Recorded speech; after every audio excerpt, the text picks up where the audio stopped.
Hey, what's up guys? My name is Matt. Welcome to Tower Wars Beta. This is a closed beta title at the moment. It is brought to you by Supervillain Studios. It's on Steam, and if you don't have access to this game, you actually can by chance. They're doing giveaways of keys every week, as far as I know, on all of their social sites, which are Facebook, Twitter, Google+, and the Steam community group, because the game will be available on Steam. I don't know what the price is going to be or anything like that, so I can't really divulge any information for that since I don't know. But let's get into exactly what Tower Wars is and what it is not. Tower Wars is a tower defense game, and Tower Wars is a RTS strategy PvP game. What it is not is any of those specifically. And what I mean by that is this is not a true tower defense game. You're not strictly playing against the AI and you have wave after wave after wave, over and over and over. And this is not a strategy RTS game strictly because obviously there's towers and there's defense and war going on. So what is it exactly? Well, you're basically taking a tower defense game, you're getting it all nice and polished and shined up, and you're sending it out to the bar, and it meets a RTS strategy PvP game, and they make a baby. And this is the baby that you get, is Tower Wars. And it sounds a little weird, but that's basically what it is. It's an amazing game. They have all kinds of different things going on. There's a whole bunch of stuff coming up that's not even in the game yet that I'm really excited about. Let's go over game modes. Tower Wars has multiple game modes. It's not just a fight another person, and that's really it. They have multiple maps. This highlight just happens to be on whatever map we picked. I can't remember the name of it, but they have multiple ones out already. And there's a ranked and unranked system for the PvP side.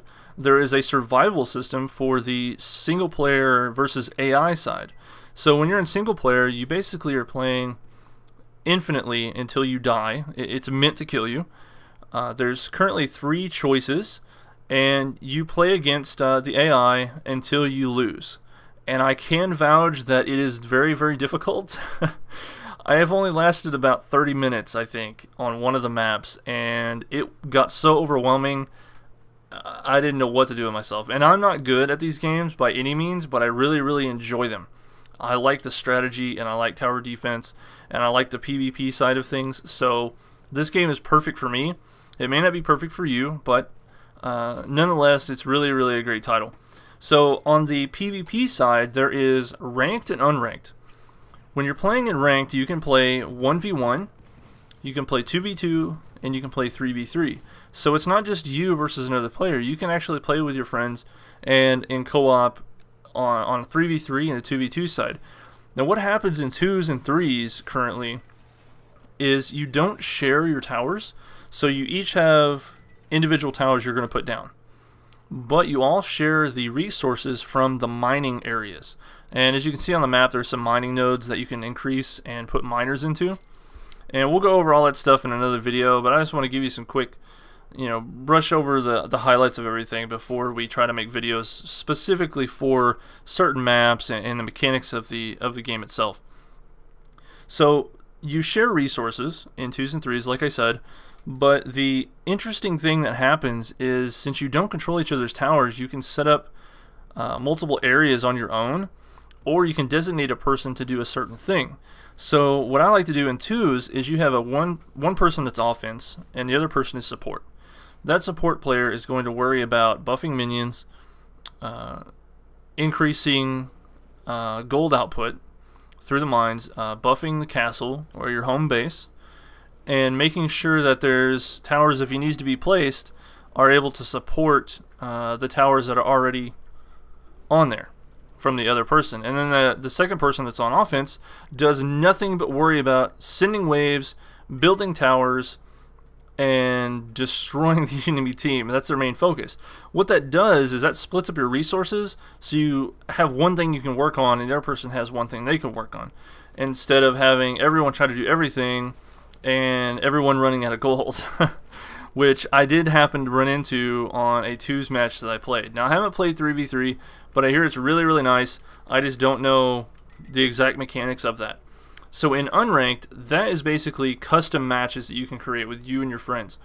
Like this one right here is an Unranked match. I hosted it. and I created, I didn't create it. The other person did. I'm sorry. He created a custom, which was this map, and it was 1v1. And you can invite through Steam. There's no searching or friends list inside the game since it uses a Steam system. So if they're on your friends list and they have the game, you can invite them in. And I picked pick a side, or you can choose random as well, which you saw at the very beginning of the game. I think I just chose the color, and he did as well. It didn't really matter.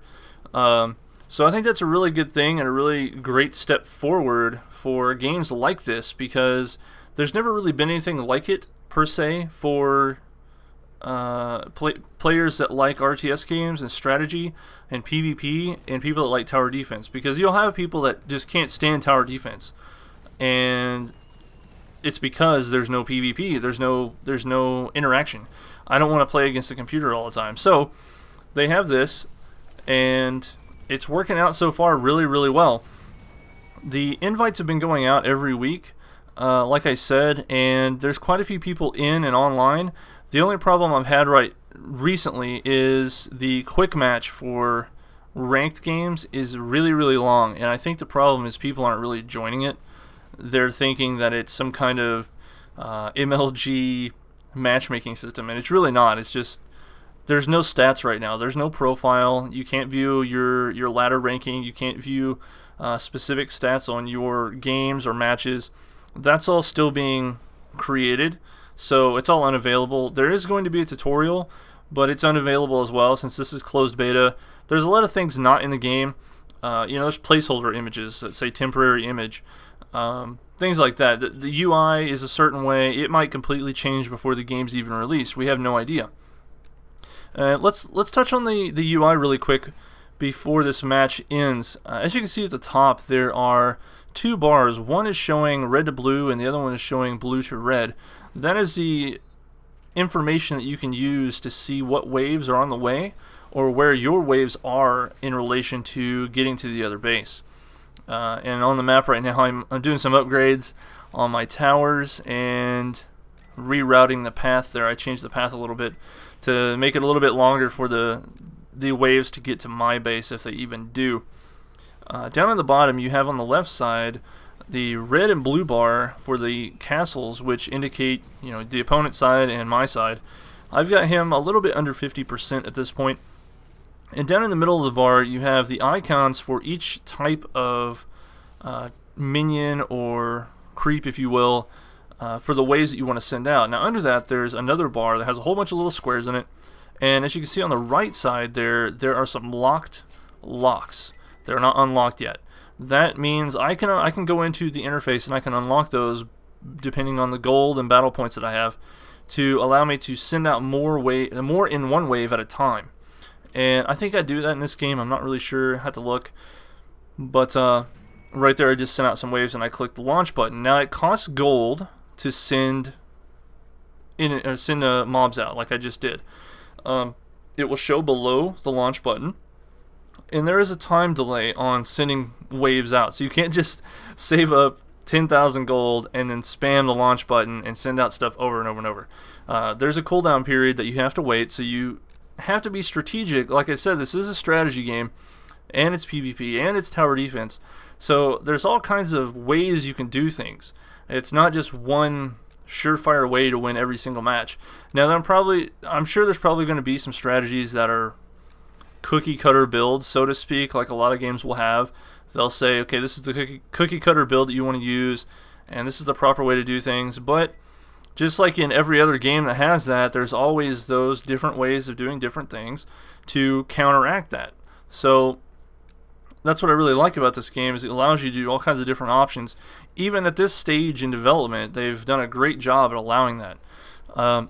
So beside the launch button is a we're going to call it a light bulb. It's just a bottle, if you will, that says ARG on it. And so far my understanding is, as the enemy waves hit your base and they reach it, the more damage they do, it fills that up. And what you can do is you can fill your hotbar up with minions, push the exclamation point below the bottle, if you will, and it will buff that wave as you send it out. Now, I don't know exactly what it does or how it buffs things. I'll have to get some details on that. We're still unsure exactly how that works. But on the right side there, it says gold and battle points. Now, gold obviously is the currency you're going to use to send out waves and upgrade your towers, upgrade your mining areas, things like that. Battle points are used to increase the buffs for these waves and increase the or buy new minions, I'm sorry, as well. Now, it will use a mixture of gold and battle points as well on some things, and then some things just cost gold and some things just cost battle points. And we'll go over that in another video. I'm going to do a specific breakdown of all the different types of minions and do a review of those, but I can't right now since the stats for those aren't available publicly in the game. We have to wait until they actually release the stats for those so we can actually see the breakdown of their damage, the breakdown of their armor and everything like that from a numbers standpoint, not just from, well, this thing does so much percentage or this does absorb so much percentage. We want to see what the actual values are going to be so we can get an idea of how these things are going to be set up specifically. So we're going to do that for minions. I'm going to do that for towers as well, and we'll do map reviews and things like that. But right now, with this specific highlight reel, just wanted to give you guys an idea what the game is and what it has to offer for people that are into this sort of genre. And I think it's going to bridge the gap a little bit between people that like tower defense games and they think they're quick little fun things to do on a phone or a flash game on a web browser or something. And then there's people that are PvP and strategy RTS people that might be interested in a tower defense game, but they're turned off because there's no PvP aspect or there's no strategy because it's the same thing over and over again. This completely breaks that mold, and it puts those two genres together and allows people to actually come and enjoy the both. So with that said, I got a glorious victory, a smashing success, bloody good, hurrah, keep it up, lads. Now, I don't know if that's going to change or not, but we'll see. Anyway, guys, that's it for the highlights of Tower Wars, which is currently in closed beta. I appreciate the time, guys, and as always, thank you for watching, and I will see you all next time.